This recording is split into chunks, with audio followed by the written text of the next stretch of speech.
नमस्कार। दिल्ली का चुनाव परिणाम आ चुका है। दिल्ली की जनता ने स्पष्ट जनादेश दिया है। भारतीय जनता पार्टी 30 साल के बाद सत्ता में आ रही है। आम आदमी पार्टी 2 असाधारण सफलताओं के बाद स्पष्ट हार की तरफ बढ़ रही है। मनीष सिसोदिया और अरविंद केजरीवाल खुद अपने चुनाव हार चुके हैं। दिल्ली में सत्ता परिवर्तन है। इस परिणाम से क्या नतीजे निकालने चाहिए? मैं इस सारी बात को 3 सूत्र में कहता हूँ। ये एक धक्का है, एक सबक है, संभावना। धक्का किसके लिए? धक्का सिर्फ आम आदमी पार्टी के लिए नहीं, धक्का आम आदमी पार्टी के लिए है, उन तमाम लोगों के लिए है जो एक वैकल्पिक राजनीति की संभावना इस देश में देख रहे थे और पूरे ऑपोजिशन के। आम आदमी पार्टी के लोग कह सकते हैं कि देखिए 10 साल के बाद चुनाव हारे, थोड़े से मार्जिन से हारे हैं, 5% का मार्जिन है, सीटों में भले ही बढ़ा दिख रहा हो। ये बात सच है। लेकिन जब आपके शीर्षस्थ नेता चुनाव हार जाए, जब आप सब कुछ कोशिश करने के बाद चुनाव हार जाएँ और जब आपने अपनी राजनीति का आदि और अंत केवल चुनाव बना दिया हो, तो ऐसे में ये हार सिर्फ चुनावी हार नहीं, इससे कहीं ज़्यादा है। ये आम आदमी पार्टी के भविष्य पर एक सवालिया निशान खड़ी करती है। गुजरात में सफलता मिल नहीं सकती, हरियाणा में ब्रेक थ्रू मिला नहीं है। अब ले दे के सहारा सिर्फ पंजाब का होगा। दिल्ली में आम आदमी पार्टी को हरा के बीजेपी संतुष्ट नहीं हो।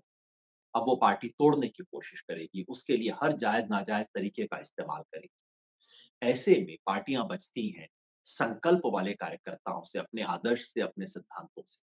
लेकिन आदर्श और सिद्धांत को छोड़ने के बाद पार्टी कैसे बचेगी, ये एक सवाल खड़ा होता है। चुनौती उनके लिए भी है, धक्का उनके लिए भी है जो आम आदमी पार्टी के साथ नहीं है, हमारे जैसे लोग।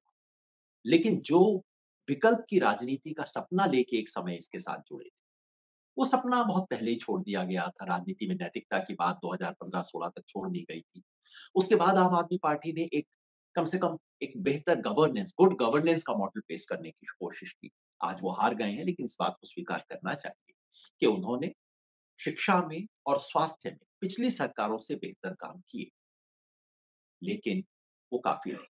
सबक क्या है? सबक ये नहीं है जो आपको टीवी वाले बताएँगे कि भई रेवड़ी की राजनीति असफल हो गई। देखिए, रेवड़ी से ज़्यादा बड़ी चीज़ होती है लड्डू, और ये जो लड्डू दिए जाते हैं, उसपे सारा मीडिया चुप रहता है।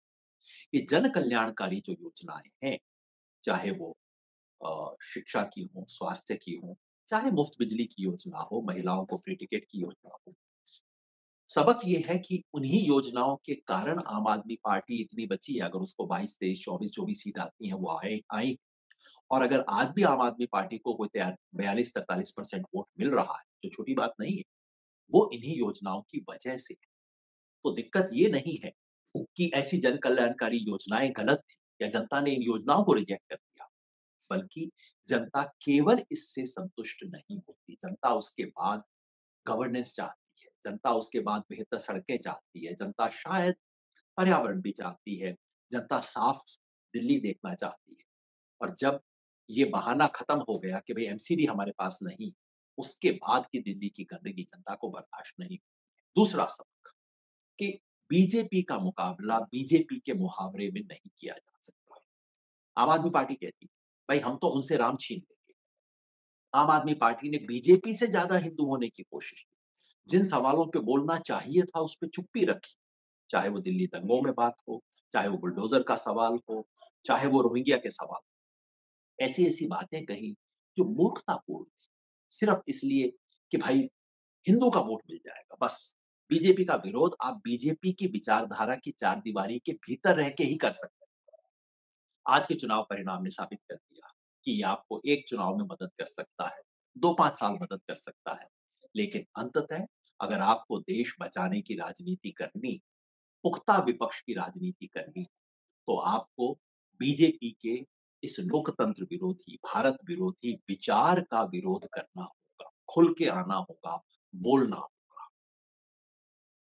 संभावना संभावना ये नहीं है कि भई आम आदमी पार्टी खत्म हो जाएगी, कइयों के लिए रास्ता निकल आएगा। मैं अनुरोध करता हूँ, मैं हाथ जोड़ के अनुरोध करता हूँ, इतनी छोटी बातों पे ना सोचिए। संभावना ये है कि विपक्ष की राजनीति एक नई शुरुआत कर सकती है।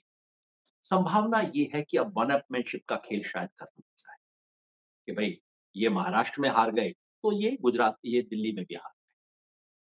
दिक्कत सिर्फ ये नहीं थी कि आम आदमी पार्टी और कांग्रेस दिल्ली में एक साथ मिलके नहीं, ये होना भी नहीं था।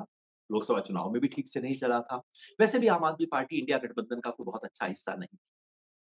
असली दिक्कत ये है कि इंडिया गठबंधन ही पूरा का पूरा महाराष्ट्र चुनाव के बाद से बहुत ढीला चल रहा है। संभावना ये है कि अब इस चुनावी धक्के के बाद विपक्ष एक-दूसरे पे आरोप-प्रत्यारोप, एक-दूसरे की हार-जीत पे मजा लेने की बजाय बैठ के सोचेगा